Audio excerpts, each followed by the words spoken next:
Well, let's take a step away from my depressing reality and talk about the Dresden Files some more. You might see this little guy right here.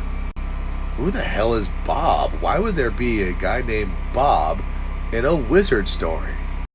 Well, the simple fact of the matter is that Harry Dresden, much like his sardonically witted motherfucking author named Jim Butcher, loves a good gag.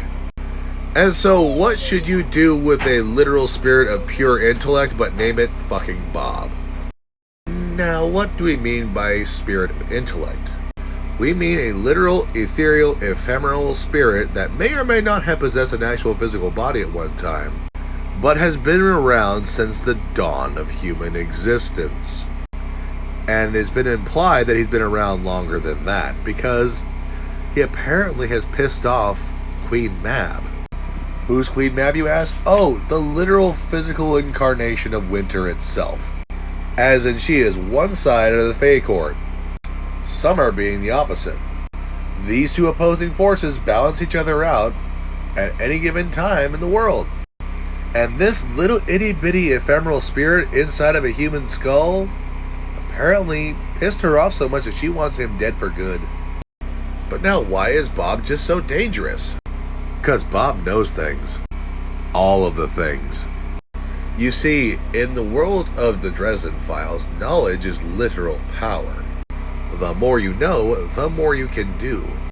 Which means that Bob is one of the most dangerous things on the planet. He knows what you did last night, even though he wasn't there. He knows the entirety of what goes on the internet, even though he can't actually use it. He knows who actually killed JFK. He knows just how many times your great-granddaddy would have had to use the don't ask, don't tell rule. The only things that keep Bob under wraps are the laws in which govern his spirit. I.e., if he makes a contract or a pact, he has to follow those rules because those rules are cemented in the laws of the spirit world.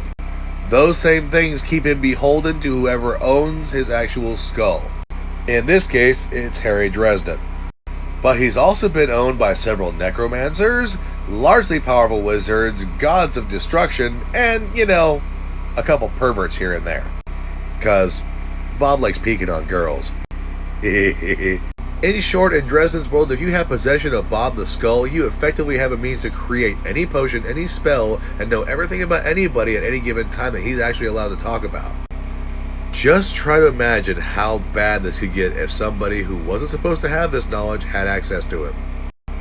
Best possible help for a wizard.